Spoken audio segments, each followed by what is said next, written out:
Programming 301, Lesson 4, Motion and Tracking. This lesson looks like it's not a lot, but it is. The last one is quite a doozy on the maze level, and it's important to do this correctly because you're going to have to do this when you create your own game. So in this lesson, we have a new code block. It is the if-then. It's if a condition is true, then we run the code that's inside the block. A condition is just a logical statement that evaluates to either true or false. So is the sky blue? True. Do I like peanut butter? True. Those are true or false statements. So a conditional statement is a type of statement that executes different parts of code based on whether that condition in the condition is true or false. So we're going to be using those if blocks in this lesson today. So the concepts you're going to be covering: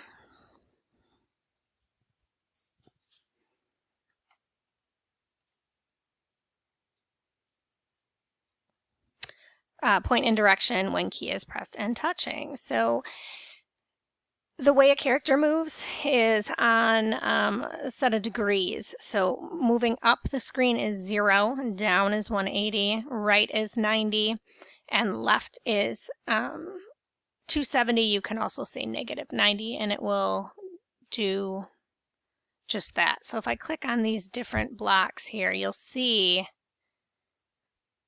how Cody changes in relation to what I've clicked on. So when key press, this is how we include the user in the game. When a specific key is pressed, we can tell the actor to move in a certain direction. So these, if you use your arrow key, would move Cody to the left, and my right arrow now moves Cody to the right by 10 pixels. You can hold it down, or you can just click and move him that way. And then touching. So touching is a condition. We're looking to see if two things are touching each other or not. It's either going to be true or false. There is no maybe. So if the actor is touching a specific actor, another actor, the edge of the stage, or even a mouse or something else, we can use that to then choose what we want that character to do in reaction to touching.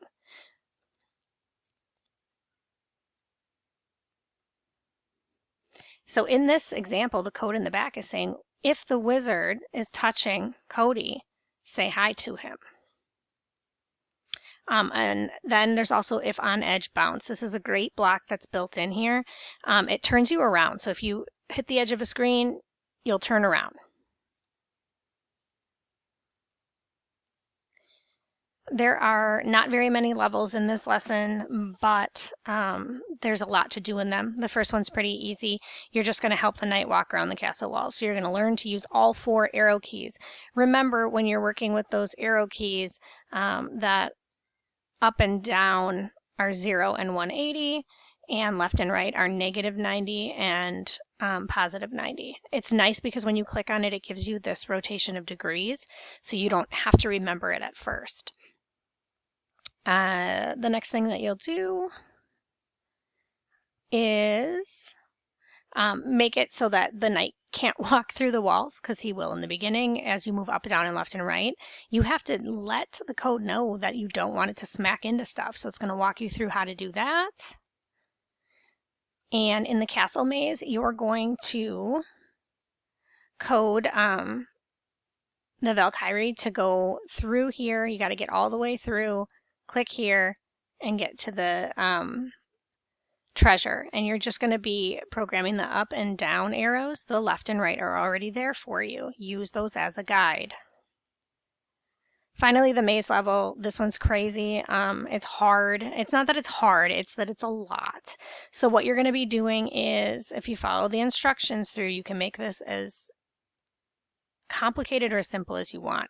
You're going to build a maze for a character to walk through, someone that bumps into them, and maybe some obstacles, and try to get them through to a certain location. I didn't go that far. Mine literally is getting that character through, and I did not code that obstacle of that enemy yet. I still need to do that, but you need to get be able to get through.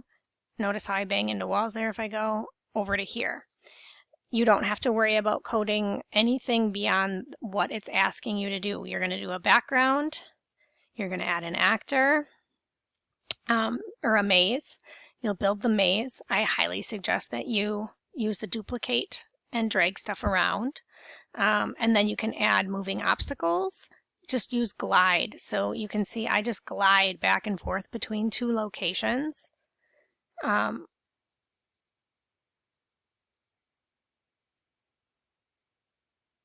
It wants you to put in a hero. So I just picked this one character and made her move, switching costumes.